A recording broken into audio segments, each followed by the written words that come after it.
Alors, ce soir, on commence ce conte qui est un conte, je pense, l'un des plus connus peut-être, c'est le conte de Kaguya Hime. Donc là, l'édition que j'ai, c'est Nihon no Mukashi Banashi, donc les histoires anciennes du Japon, aux éditions Populasa. Pour le replay YouTube, je vous mettrai le lien direct dans la description si jamais vous voulez vous le procurer. Moi, je l'ai commandé sur le site nippongo.fr, qui est un site d'import, qui revend en fait des livres d'occasion japonais. Donc c'est super pour se procurer des livres pas très chers. Voilà, si jamais vous avez envie d'aller faire un tour. Je ne touche aucune commission à dire ça, hein, c'est juste que c'est un site que j'apprécie beaucoup et que j'utilise moi-même.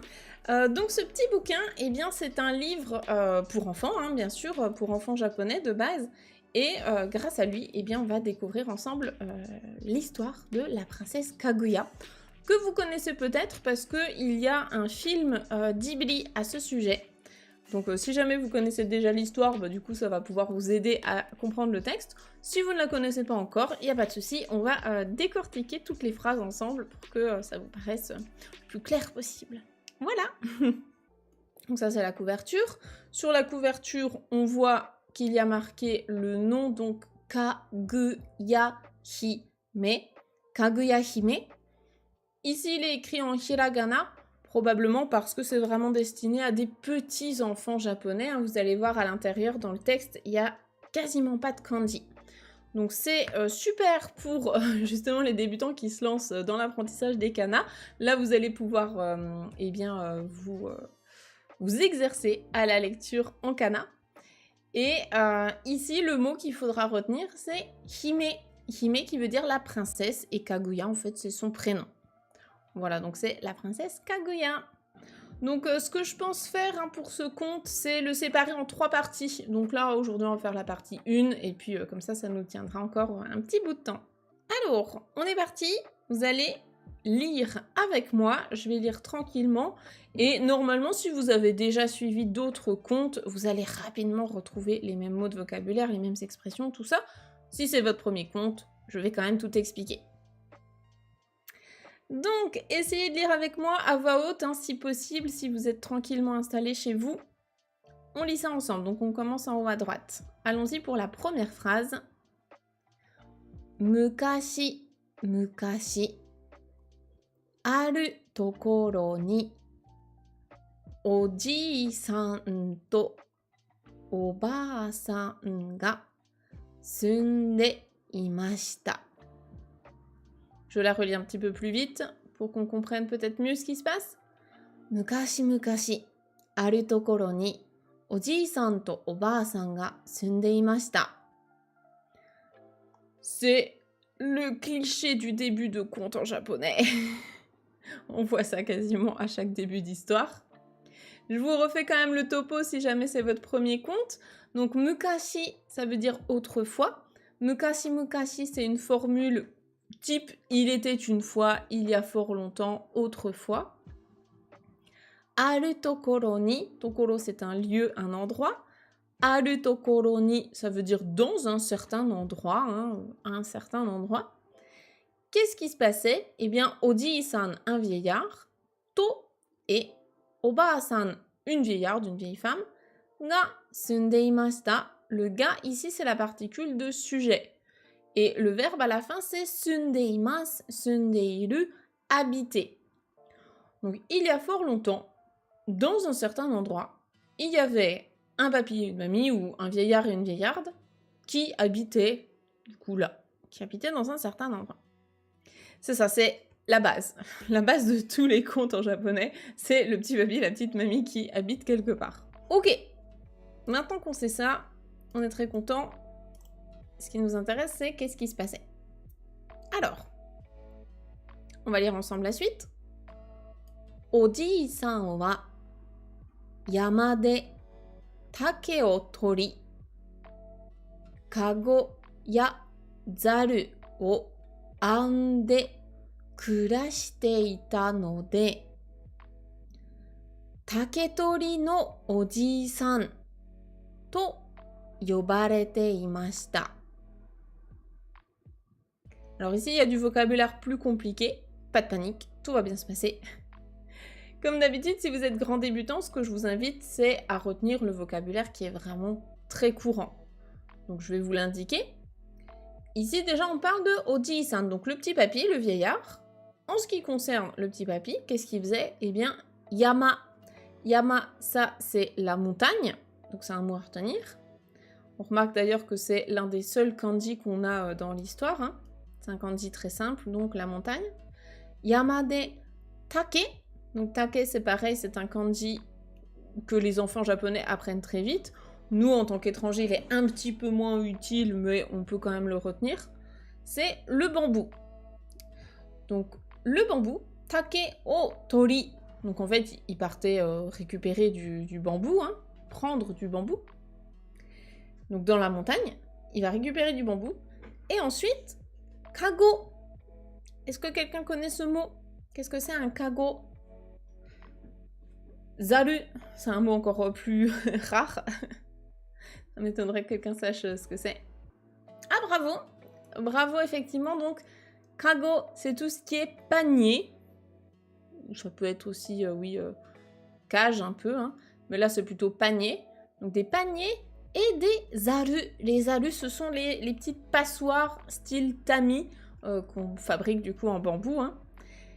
Et donc ici, ce qu'on nous dit, hein, c'est kago ya zaru o ande.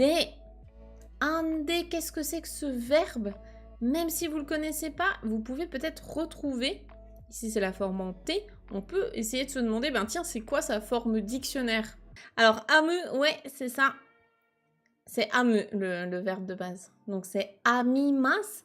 Et je suis sûre que vous avez déjà entendu le mot amigurumi. Est-ce que ça vous parle, les amigurumi? Qu'est-ce que c'est? Des peluches, des figurines en crochet, petites peluches trop mignonnes. Oui, c'est ça. Les amigurumi, en fait, c'est effectivement des petites peluches qu'on fait en crochet. Et ça tombe bien parce que amu, le verbe am qu'on retrouve dans amigurumi, amu, amimas, ça veut dire justement tresser ou bien, comment on dit en français, tricoter. Tout ce qui est tricoté, crocheté, tressé. Et gurumi, ça vient de nuigurumi, les peluches. Donc en fait, c'est des peluches qu'on tresse, des peluches qu'on crochette. Donc là, ici, c'est bien le verbe amu dans le sens tresser. Il tressait des passoires et des paniers donc en bambou. Donc, ande kurashite ita. Kurasu, kurashimasu, ça veut dire passer sa vie, vivre sa vie. Donc en fait, il vivait sa vie en tressant hein, de tout ça. Et ici, le nodé, ça veut dire comme. Donc, parce que comme il vivait, on va dire, en tressant des paniers et des passoires, eh bien, ici, on a des crochets, ce qui veut dire que c'est un nom propre qu'on va mettre vraiment en avant. Donc, Taketori no Oji-san, donc le vieillard qui est coupeur de bambou, hein, je pense qu'on dirait ça en français. Le vieillard coupeur de bambou, to yobarete imashita. Ici, c'est le verbe yobu, yobimas, qui veut dire appeler. C'est la forme passive, donc ça veut dire il se faisait appeler le papy coupeur de bambou. Donc ici, pour les grands débutants, ce que je vous conseille de retenir, c'est mukashi, autrefois, yama, la montagne, take, le bambou, puis oji-san, oba-san, si jamais vous ne les connaissiez pas encore, ces deux mots. Aruhi no koto desu. Aruhi no koto desu. Donc là, aruhi, c'est un beau jour. Comme avant, on avait aru tokoro dans un certain endroit. Aruhi no koto desu. Donc koto ici, c'est le fait, l'événement. Donc traduit littéralement, c'est bizarre, mais en gros, ici, ce qu'on veut dire, c'est qu'on va relater ce qui s'est passé un jour dans sa vie. Donc là, l'histoire, c'est ce qui s'est passé un jour. Et qu'est-ce qui s'est passé? Eh bien, Oji-san ga itsumo no you ni yama e iku to nemoto no atari ga hikatte iru take ga arimashita.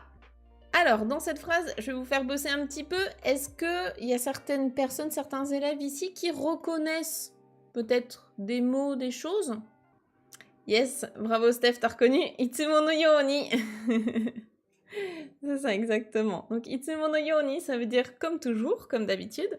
Yes, vous avez reconnu également hikaru, le verbe hikaru qui veut dire briller, luire, scintiller, oui. Alors effectivement, le mot le plus compliqué ici, je pense que c'est nemoto. Nemoto, c'est tout ce qui est le pied d'un arbre, en fait. Au niveau de la racine, le pied de l'arbre, le bas de l'arbre. Donc là, ici, on parle de bambou. Alors, il y a Léo qui propose, en allant à la montagne comme d'habitude, il trouva aux alentours, donc du coup du nemoto, hein, un bambou qui brillait. Alors, c'est ça, je vais expliquer la phrase. Donc, Oji-san ga, donc là, c'est lui le sujet. Donc, le grand-père, le vieillard. Itsumo no yoni, comme toujours, comme d'habitude. Yama e ikuto, donc en allant à la montagne comme d'habitude, comme toujours. Iku, c'est le verbe ikimasu, aller. En allant à la montagne comme toujours. Nemoto no atari ga, donc les alentours d'un pied d'arbre, d'une racine quoi, d'un bambou. Hikatteiru take. Donc on a qualifié le mot take, le mot bambou par tout ça. Donc un bambou dont les alentours de la racine étaient en train de briller. Donc le verbe hikaru ici. Ga arimashita, il y avait. Donc il y avait un bambou dont les alentours du pied de l'arbre, de la racine, brillaient. C'est peut-être un peu compliqué parce que dans cette phrase, il y a 3 ga. Ici, ici, ici. Donc faut s'y repérer. En fait, à chaque fois, c'est un sujet pour un autre verbe différent. C'est pas évident. En tout cas, c'est ça. Un jour, il s'est baladé dans la forêt, comme d'habitude, et il est tombé sur un bambou dont la base brillait. On continue, et là, cette fois, c'est le petit papy qui parle. Comment on sait ça? Eh bien, il y a des crochets, donc ces crochets-là, ils permettent de savoir que ce sont des paroles. Donc les paroles, c'est « Nandaro ». C'est lui qui dit ça. Il voit ça, il dit « Nandaro ». Donc là, c'est oh, « Qu'est-ce que c'est que ce truc, quoi? C'est quoi ça ?» Donc c'est le nan de nani, et daro, c'est une forme dérivée de des, donc là pour dire c'est quoi ce truc quoi, qu'est-ce que c'est que ça? Effectivement, tu te balades dans la forêt de bambou, et là il y a un truc qui brille, c'est un peu bizarre. Ici nous avons des katakana, ce qui est très rare dans les contes traditionnels, ce qui veut dire que c'est une onomatopée pour retranscrire un bruit. Donc là c'est kan, kan, basa. Alors, ce qui va... Enfin, si je vous explique ce que c'est, ça va spoiler la suite. Donc on va déjà lire la suite pour comprendre ce que c'est que ce bruit. Donc qu'est-ce que c'est que ce bruit? Eh bien, on nous explique que Oji-san ga sono take o kitte miru to naka ni chisakute kawairashii onna no ko ga nikkori hohoende suatte ita no desu. Phrase est longue. La phrase est longue, mais on a l'explication du bruit au tout début. L'explication, c'est donc Oji-san ga sono take o kitte. Voilà, c'est juste ça. Donc là, c'est un verbe normalement quand même classé débutant. Hein, c'est le verbe kiru kirimasu qui veut dire couper. Et donc, vous avez compris ce qu'il fait? Oji-san ga sono take o kitte. Kitte. Du coup, c'est ça en fait, hein, c'est les bruits probablement, alors je sais pas si c'est vraiment une hache, mais c'est le petit outil qu'il avait là, je sais pas trop comment on appelle ça, mais c'est l'outil avec lequel il coupe les bambous. Donc en fait, je pense que c'est kan, kan, c'est le bruit en fait. Donc il tape comme ça le bambou, kan, kan. Ensuite, basa. Je suppose que c'est le bruit du bambou qui se fend ou qui tombe, hein, un truc comme ça. Donc, le grand-père, eh bien, il a coupé ce taquet, ce bambou. Et ici, on a la forme en T-miru. Donc, elle qui est classée, en général, GLPT 4. La forme en T-miru, ça veut dire faire une action pour voir ce que ça donne. Donc, effectivement, il y a un bambou qui brille. Bon, bah, il le coupe pour voir ce qu'il y a dedans, pour voir c'est quoi qui brille. Donc, quand il a, enfin, au moment de couper ce bambou pour voir ce qui se passe dedans, quoi, enfin, pour voir ce que ça donne, nakani, donc naka c'est l'intérieur, nakani chisakute. C'est l'adjectif chisai, donc petit. Chisakute, kawairashi onnanoko. Onnanoko, c'est une petite fille. Kawairashi, qui est vraiment adorable, qui est trop mignonne, quoi, qui est adorable. Donc, qu'est-ce qu'elle faisait, cette petite fille? Eh bien, nikori hohoende. Nikori, c'est une onomatopée pour désigner le sourire, donc elle est en train de sourire. Et hohoende, c'est la forme en T du verbe hohoemu, qui veut dire sourire. Donc en fait, elle souriait en souriant. Bon, en français, je ne sais pas si on aurait une autre traduction, mais là, en tout cas, c'est ça. Elle souriait en souriant, donc elle souriait radieusement, peut-être on peut dire. Suwatte ita no desu. Suwaru, suwarimasu. Elle était assise. Donc il y avait une petite fille adorable qui était assise tout en souriant. Et elle était toute petite. Donc elle était à l'intérieur du bambou. Voilà. On continue avec la dernière phrase qui est très longue ici.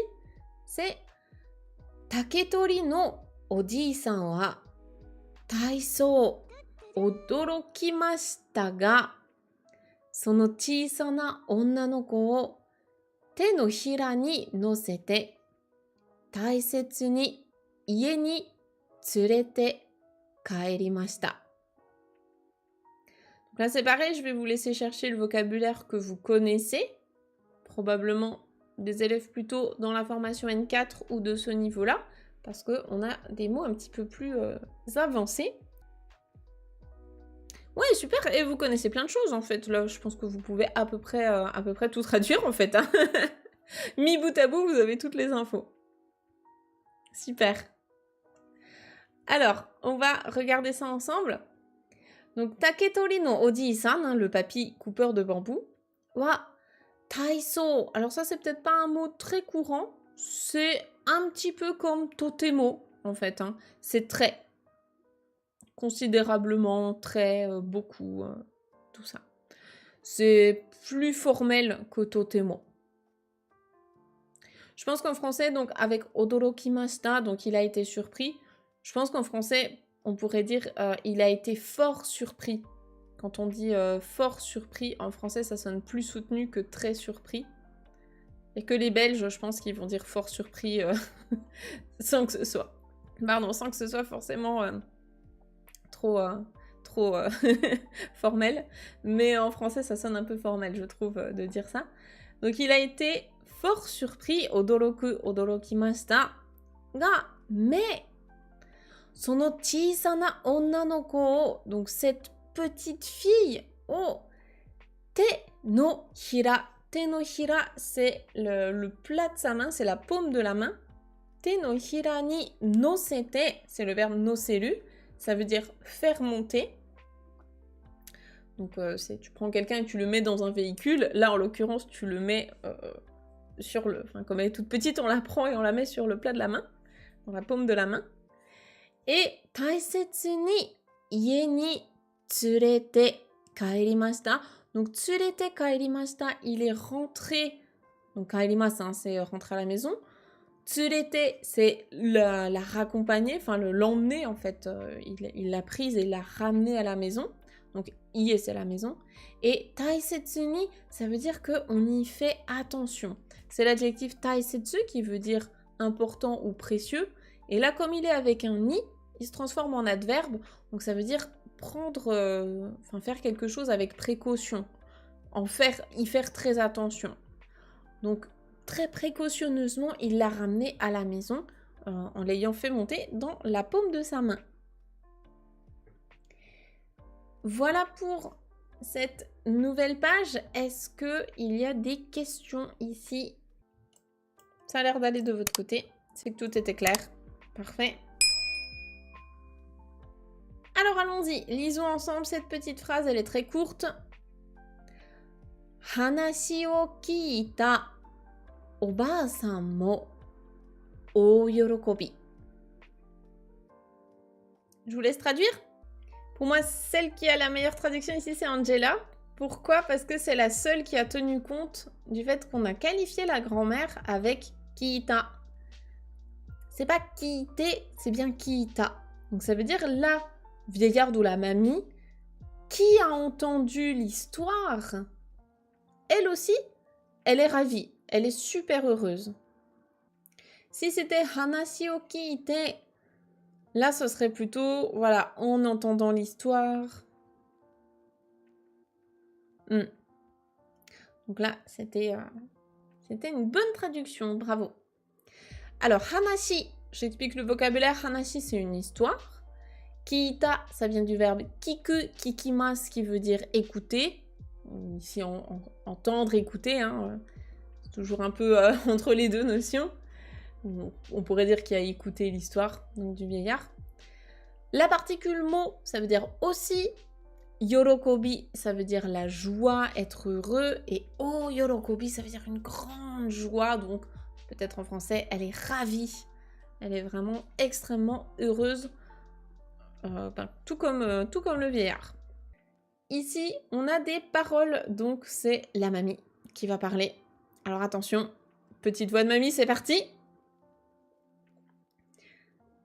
Nanto kawaii ko-ja.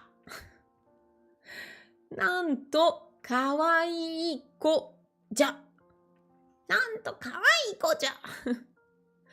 Donc là, c'est un parler typique de personnes plutôt âgées où le da ou le des se transforme en ja. Nanto, c'est dur à traduire. Moi, je traduirais tout d'un seul bloc en disant mais quelle adorable petite fille ou quel enfant mignon, quel enfant adorable. Voilà. Le nanto, ce serait le quel. À quel point elle est adorable. Ok, bah écoutez, on continue avec la phrase suivante qui est très longue, donc on va s'accrocher. Kodomo no nakatta oji-san to oba-san wa kono chisana onna no ko o taisetsu ni sodateru koto ni shimashita. On retrouve souvent le même vocabulaire qui revient comme ça dans la même histoire. Là, du coup, il y a des mots qu'on a déjà vus précédemment. Vous devriez les retrouver normalement. Kodomo no nakatta oji-san to oba-san. On va déjà traduire ça. Donc ça, c'est le thème de la phrase. On a qualifié la grand-mère et le grand-père de kodomo no nakatta. On pourrait mettre kodomo ga inakatta aussi. Kodomo no nai, c'est une expression qui va souvent en un seul bloc. C'est ça, le papy et la mamie qui n'avaient pas d'enfant. C'est ça, exactement. Ici, c'est bien le verbe nai dans le sens il n'y a pas. Donc, kodomo no nakatta oji-san to oba-san. Tout ça, vous pouvez le prendre en un seul bloc. Donc, le grand-père et la grand-mère qui n'avaient pas d'enfant. Eh bien, qu'est-ce qu'ils ont fait? Kono chisana onna no ko o taisetsu ni sodateru. On va déjà s'arrêter là. Sodateru, c'est le verbe élever des enfants. C'est ça. Et là, du coup, on retrouve le taisetsu ni qu'on a vu à la page juste avant. Est-ce que vous voyez ce que ça veut dire? Élever avec soin, ouais, c'est ça. Élever en prenant vraiment soin d'elle. C'est ça, donc sodateru, élever un enfant. Taisetsu ni sodateru, l'élever avec soin, en prenant soin. Et la fin de la phrase, c'est la forme en koto ni shimashita. Et là, ça veut dire effectivement le fait de décider d'élever cette petite fille avec soin. Ils ont pris la décision de faire ça. Ok, et bien écoutez, on termine la dernière phrase qui est « Soshite, kagayaku bakari no onna no ko dakara to Kaguya hime to nazukemashita ». Alors ici, je pense que la phrase est un peu compliquée. Je vais vous aider. Donc, soshite.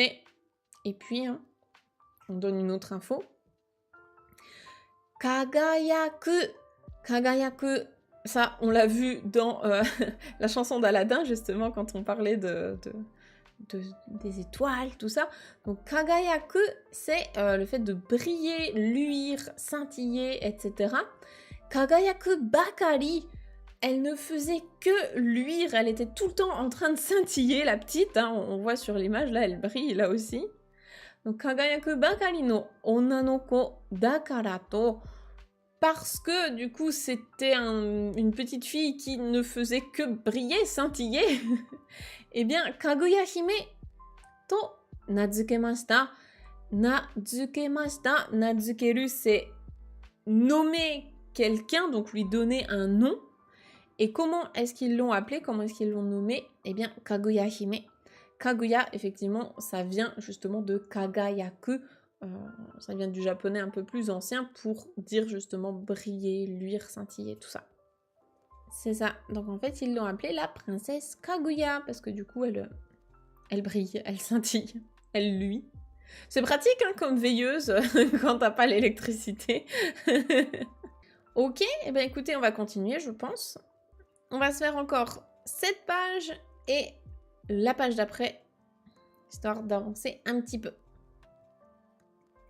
Alors, allons-y, on va lire ça ensemble. Je crois que la première phrase est très longue, donc va falloir s'accrocher. Il n'y a que des phrases longues là dans ce texte, j'ai l'impression. それからというもの。おじいさんが山へ行くと必ず光っている竹を見つけるようになり、切ってみると金の砂が溢れ出しました。Waouh, magnifique. Alors, qu'est-ce qui se passe? Ici, on a plusieurs verbes qui, je pense, sont peut-être un peu compliqués et peut-être quelques expressions. Déjà, ce que je vous propose de faire, c'est de trouver les mots que vous connaissez. Donc, typiquement, quand vous êtes dans un texte comme ça, vous pouvez déjà vous concentrer sur les mots que vous connaissez et faire un point avec ce que vous avez comme vocabulaire. Alors, est-ce que vous pouvez me récapituler les mots que vous connaissez? Et ça vaut aussi pour les tout débutants, hein. Il y a des mots ici qu'on a déjà vus plusieurs fois dans l'histoire. Donc vous pouvez vous refaire la liste et l'écrire dans le chat, comme ça vous fait pratiquer aussi. Ça vous entraîne à taper au clavier en japonais aussi, c'est un bon exercice. Ok, et ben écoutez, on décortique ensemble. Vous pouvez continuer à participer hein, si jamais vous voulez, même pour vous, hein, je trouve que c'est bien de se refaire un point, se forcer à ressortir les mots qu'on connaît. Donc déjà, on a cette petite expression en fait qui, là pour le coup, va un peu en un seul bloc. C'est « sorekara to iu mono ». C'est la même chose en fait que « sorekara ». C'est après cela. « Sorekara to iu mono » ou bien « sorekara » tout court. Donc après cela, après la scène ici, hein, donc après le fait voilà, d'avoir décidé de l'élever et de lui donner un nom, quoi. Donc après cela, Oji-san ga yama e iku to. Donc ça, c'est la même chose que tout à l'heure. Le grand-père, il va dans la montagne. Et donc ici, la forme en to, c'est quand il se passe ça, derrière, il se passe autre chose. Donc après cela, lorsque le grand-père va ou allait dans la montagne, kanarazu, on peut le traduire de différentes manières, c'est certainement, sûrement, absolument. Qu'est-ce que vous avez mis aussi? À coup sûr, ouais, il y a un peu de ça aussi. Certainement. Je pense que certainement, c'est pas mal. Kanarazu, hikatte iru, donc être en train de briller, c'est encore une fois le verbe hikaru, à la forme teimas, donc être en train de briller. Take, donc du bambou qui est en train de briller. Eh bien, à coup sûr, mitsukeru. Mitsukeru, est-ce que quelqu'un l'avait mis dans le chat? Je crois pas l'avoir vu passer. Mitsukeru, c'est trouver. Donc, mitsukeru yo ni nari. Donc là, c'est la forme en yo ni naru, yo ni narimasu. Ça veut dire que c'est, comment dire en français, c'est devenu de la sorte. Donc en gros, avant, quand il sortait dans la montagne, il trouvait pas spécialement de bambou qui brille. Mais après cela, et ben en fait, à chaque fois, donc à coup sûr, quoi, quand il sortait en montagne, quand il allait en montagne, il trouvait des bambous qui brillaient. C'est devenu comme ça, en fait. Et Kitte Miruto, là c'est la même chose que tout à l'heure, hein, en coupant pour voir ce qu'il y a dans le bambou, eh bien, Kin no Suna. Suna, c'est de base c'est du sable. Kin, c'est de l'or ici, donc du sable d'or. Je pense que c'est peut-être mieux de le traduire par de la poudre d'or ou des... Ouais, de la poudre peut-être. En fait, c'est de l'or, mais pas genre des gros lingots ou quoi. C'est ça en fait. C'est ce qu'il y a sur le dessin ici en bas à droite. Donc il a plein de petits grains de sable d'or, quoi. Donc, kin no suna ga afure dashimashita. Afure dasu, ou bien afurelu, c'est déborder, inonder. En fait, il coupe le bambou et bam, d'un coup, ça déborde de grains d'or, en fait, quoi, de poudre d'or. Donc, c'est ça. Quand il coupe, hop, ça déborde de poussière dorée. Oui, pourquoi pas, mais c'est vraiment le fait que ce soit de l'or, mais tout fin. Je continue avec la petite phrase ici. La petite phrase, c'est « Okage de oji-san to oba-san no kurashi wa to raku ni narimashita ». Effectivement. Alors là, on est sur du vocabulaire un petit peu plus avancé. Donc, okage de, alors ça, c'est vraiment en fonction du contexte, parce que ça peut vouloir dire deux choses. Ça peut être soit grâce à, ou bien à cause de. Pas forcément dans le sens négatif, hein, mais juste suite à cela, à cause de cette cause-là, il se passe ça. Donc là, ce serait plutôt dans le sens grâce à ça. Donc grâce au fait que, bah du coup, il trouve de l'or, en fait, à chaque fois qu'il va dans la montagne. Ça va, hein, il y a pire. Et bien donc, grâce à cela, en raison de cela, eh bien, oji-san to oba-san no kurashi. Kurashi, ça, c'est le nom qui est dérivé, du coup, de kurasu, le verbe qu'on a vu au tout début, hein, qui veut dire vivre de. Enfin, vivre sa vie, passer sa vie. Donc là, kurashi, ben, c'est leur vie, dans le sens de la vie quotidienne, la manière de vivre, etc. Donc leur vie, à eux deux, eh bien, to raku ni narimashita. To, là c'est pareil, c'est beaucoup.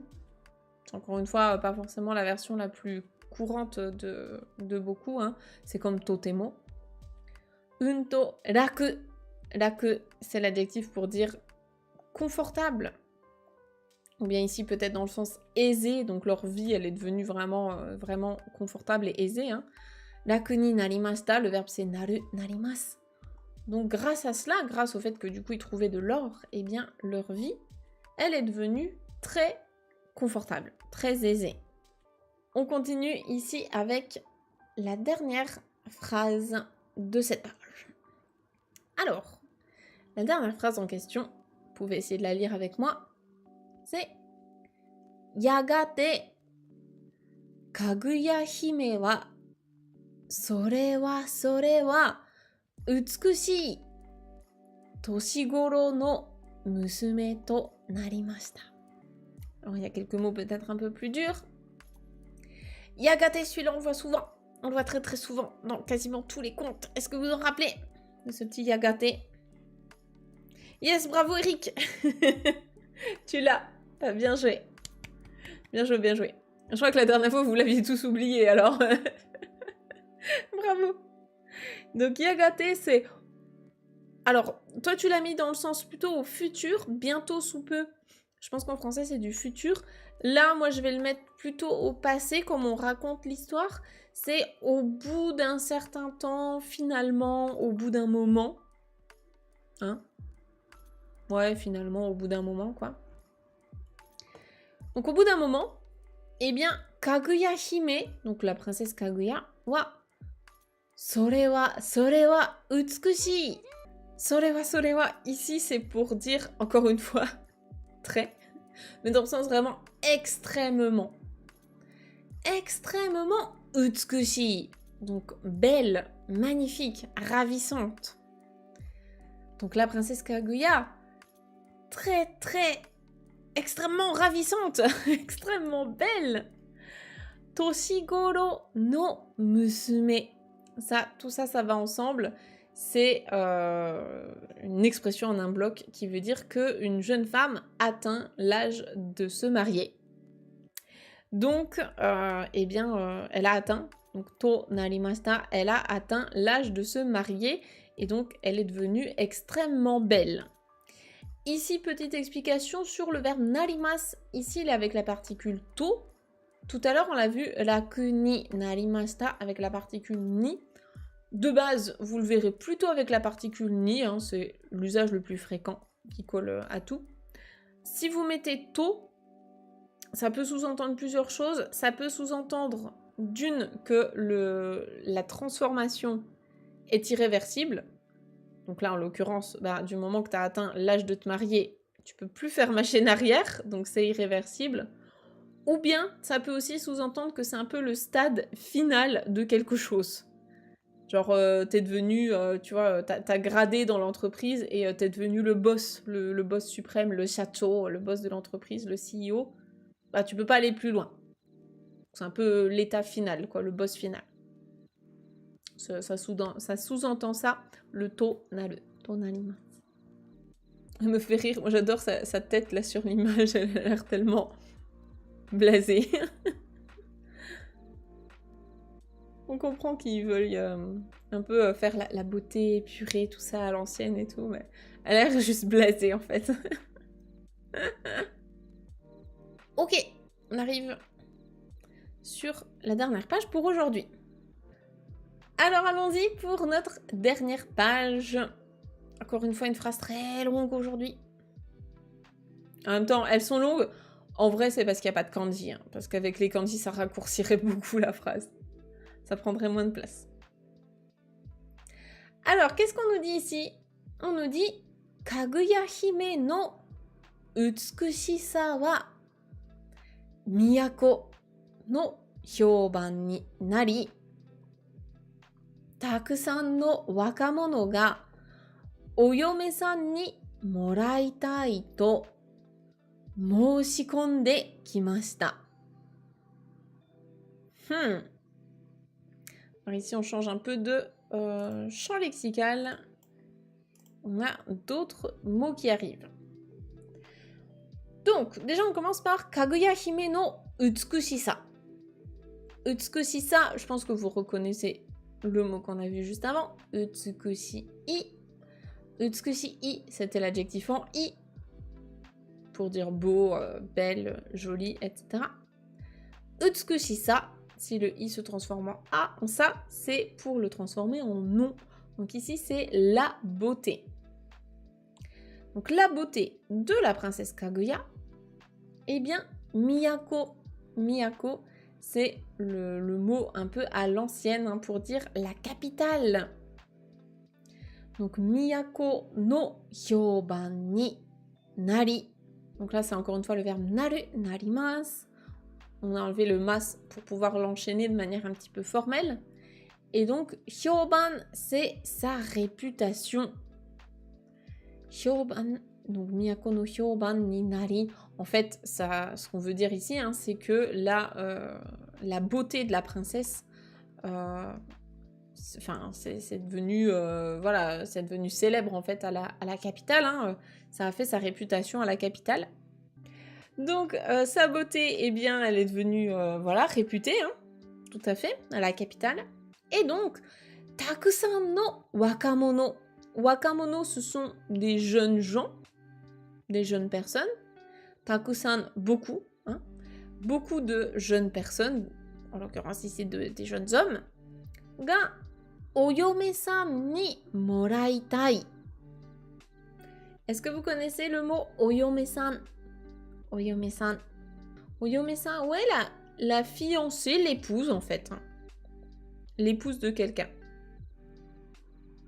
C'est ça, c'est la prendre pour épouse en fait. Donc, oyome-san ni moraitai. Moraitai, ici c'est morau, moraimasu, donc recevoir. La forme en taille, vouloir. Ils ont envie. Ils voudraient l'avoir comme épouse. Ils voudraient donc la recevoir en tant qu'épouse. La prendre pour épouse, on dirait en français. To moshikonde kimashita. Est-ce que vous arrivez à reconnaître ici le verbe moshikonde? Ça viendrait de quoi? C'est ça. Moshikomu, les deux ensemble. Hein. Et ici, on va les mettre les deux ensemble. Moshikomu, c'est un verbe qui veut dire s'inscrire. Alors, ça peut être s'inscrire à un examen, s'inscrire à quelque chose. Là, c'est pas trop la bonne traduction, je pense. On peut avoir souscrire aussi. Souscrire à quelque chose. Ou bien, comment on pourrait le traduire ici? En gros, ils en ont fait la demande, quoi. Ils se sont inscrits sur la liste d'attente pour être ses futurs maris. Postuler, ouais, prétendre. Ah, prétendre, c'est pas mal, ouais. Postuler, c'est pas mal aussi, ouais. Donc, moshikonde kimashita. Donc, ici, en fait, leur proposition, leur demande, leur prétendre, le fait qu'ils prétendent à ça, leur postulation, tout ça, en fait, c'est arrivé, en fait, chez la famille de Kaguya-hime. Ils se sont manifestés. Donc, il y en a plein qui voulaient recevoir Kaguya comme épouse. Ok. Et ici, ce qui nous intéresse, on nous dit que naka demo 5人の身分の高い若者が名乗りを上げました。Nakademo, ici, pareil, on prend le terme, on le garde ensemble, c'est pour dire au sein de cela. Donc parmi eux, parmi toutes ces propositions de prétendants, parmi eux, gonin. Et là, je trouve que c'est un peu abusé en vrai qu'il s'est pas mis les kanji parce que go et nin, c'est vraiment des kanji pour les bébés. Donc go 5, nin le compteur des personnes, donc gonin 5 personnes. Gonin no mibun no takai wakamono. Donc wakamono des jeunes gens encore. Mibun no takai. Mibun, c'est le rang, la classe, la condition sociale. Donc mibun no takai, ils ont un rang social très élevé, une classe dans la société, tout ça, donc qui est takai, qui est élevé. Donc 5 jeunes gens à la condition, à la classe sociale élevée, ga nanori o agemashita, et le verbe ici c'est donc nanori o ageru, et là encore une fois c'est un verbe pour dire, alors soit postuler, en gros déposer ta candidature, et après t'as un entretien, etc. Mais en vrai c'est un peu ça l'histoire, hein. Ou bien c'est se présenter, quoi. En gros ils ont dit, je me présente, j'aimerais bien l'épouser. Et donc il y en a 5, parmi tout le monde, il y en a 5 qui avaient un rang social vraiment élevé. Et donc ce sont les 500 visages là. Ce sont des yokai, attention. Non, c'est pas vrai. Et donc je continue avec la dernière phrase pour aujourd'hui. Oji-san mo 5人のうちの誰かにかぐや姫をお嫁にやりたいと考えるようになりました。Alors, on a une longue phrase à décortiquer ensemble. Elle n'est pas évidente. Est-ce que vous avez compris certaines choses ici? Donc, Oji-san mo, donc le grand-père aussi, ce qui fait que du coup c'est le père adoptif de Kaguya. Hein. Oji-san mo, lui aussi, 5人のうちの誰かに, donc dareka, quelqu'un, 5人のうち, à l'intérieur de ces 5 personnes, donc parmi ces 5 personnes, hein, donc parmi ces 5 personnes, quelqu'un, l'un d'entre eux, ni Kaguya hime o oyome ni yaritai. Yaru, yarimasu, ici, dans ce sens-là, c'est pas dans le sens faire, c'est dans le sens offrir. Pourquoi? Parce que quand on a quelqu'un... Alors, ça peut être soit effectivement un parent vis-à-vis d'un enfant, soit un humain vis-à-vis d'un animal. En tout cas, quand on donne à quelqu'un d'inférieur, je suis en train de me demander, est-ce que c'est dans ce sens-là ou est-ce que c'est faire? En faire leur épouse ou l'offrir en épouse. Oyome ni yaritai. Dans tous les cas, ça change pas grand-chose à... Enfin, ça change rien à la compréhension du texte. Mais je me demande juste sur quelle notion on est entre les deux. Oyome ni yaritai. Moi, comme je l'ai compris, du premier coup, c'était l'offrir en épouse. Et comme c'est son père vis-à-vis d'elle, c'est offrir à quelqu'un d'inférieur. Mais en même temps, on l'offre à l'un des 5 gars. Ça peut être faire comme épouse. Je sais pas sur quel pied danser avec, avec ce mot précisément. Donc je peux vous expliquer les deux versions, comme ça vous choisirez celle qui vous convient le mieux.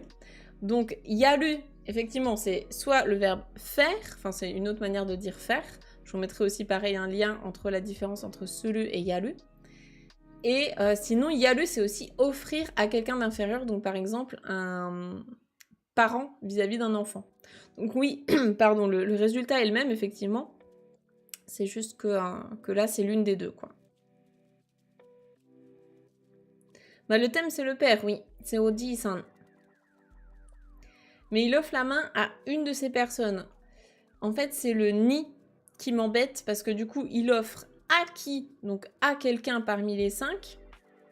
Mais est-ce que lui, il se situe comme étant supérieur à eux? Je ne sais pas. Supérieur à Kaguya, probablement, parce que c'est son père. Mais supérieur à eux, je ne sais pas. Bon, dans tous les cas, ça change rien vraiment à la compréhension de la phrase. Hein. Le père, il veut offrir sa fille en épouse à l'un des 5. Et donc, yaritai to kangaeru you ni narimashita. En fait, il s'est mis à réfléchir à ça. Kangaeru, c'est réfléchir.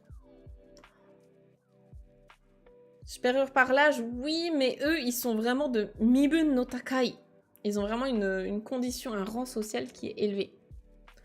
Donc je sais pas trop, mais dans tous les cas, ça change pas grand-chose ici. Voilà, en tout cas, pour ce début d'histoire, j'espère que ça vous a plu et que ça vous a donné envie de voir la suite.